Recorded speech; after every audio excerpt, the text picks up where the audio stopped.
While the judges are still doing the blind tasting of New Zealand Sauvignon Blanc, I just decided to take a bit of time off and come and check out one of my friends, who was voted best restaurant 2014 in all Asia top 50. His name is Ryan Clift. He's a chef owner of Tippling Club. The best thing is, let's go inside, disturb him a bit, ask him some questions, have some intel. Follow me.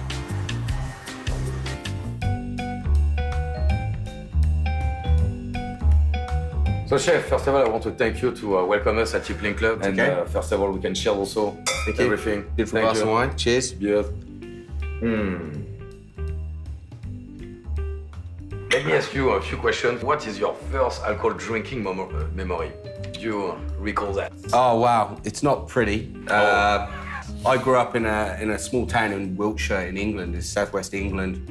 And that area is very famous for cider. So as a young kid, and same for all my friends, our first sort of taste of alcohol would have been the cider out of the old flagons, like the earthenware pots that you buy the cider in that part of England. And it's pretty potent stuff, you know. It smells like rotten eggs almost. They call it scrumpy. Oof. The name of the cider, the style of the cider is called scrumpy, and it gives you a pretty brutal hangover. So my first experience of alcohol was cider. It's not to be taken lightheartedly. To come about that, what are your 3 favorite drinks?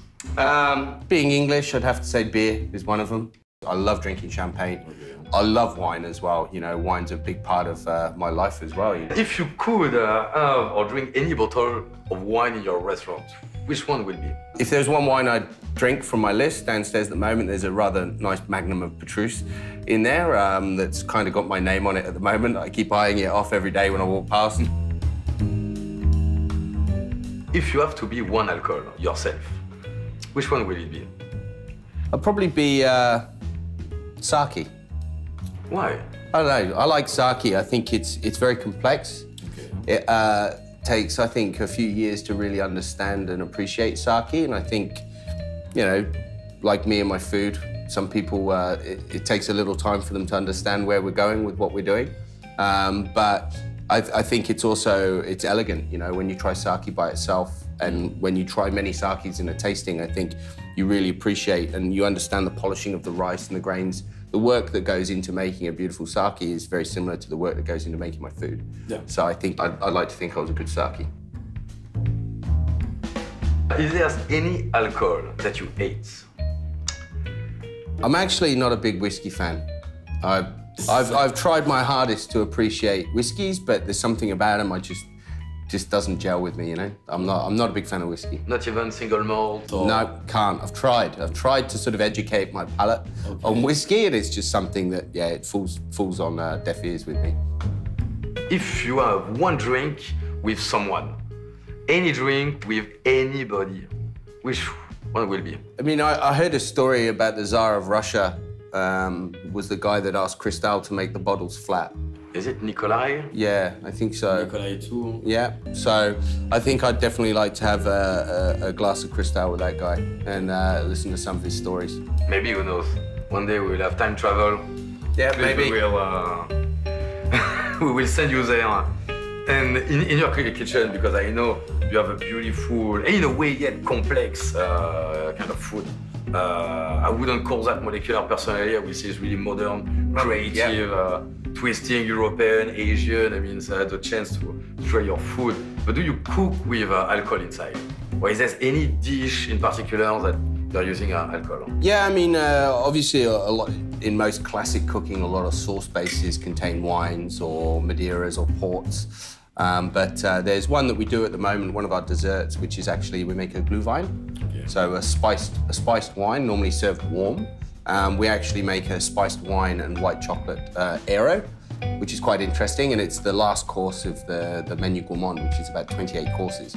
So it's quite epic. But to finish on that, and it's essentially just 2 ingredients. It's just the spiced wine and the white chocolate that we texturize in many different forms on the plate, but it's essentially just 2 ingredients. And it's a very nice way to finish the meal. It's slightly acidic from the wine. You get a little bit of the tannin notes, but then the beautiful white chocolate masks off some of that alcohol note.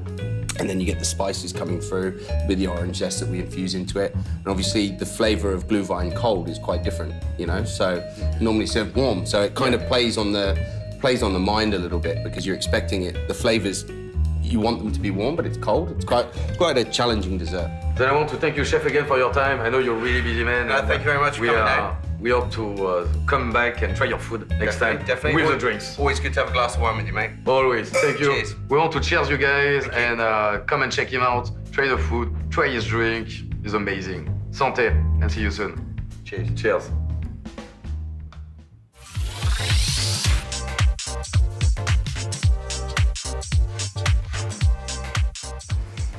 Hey guys, I just came back from Tippling Club. I'm wondering how my guys and my judges are doing. How's everything, guys? How's everything? Very, very good, sir. Yes. Then, how many bottles of wine are you having? 4 bottles already. Okay.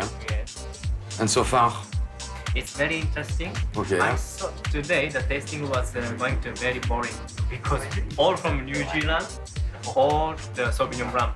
I thought if I comment the each wine is gonna be same, but now you already find so many difference.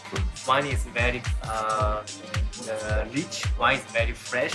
Okay. So we can find a fifth wine. Then I might have more surprise. You know what? I'm also thirsty myself. I will go for 1 or 2 cocktails at House of Dandy.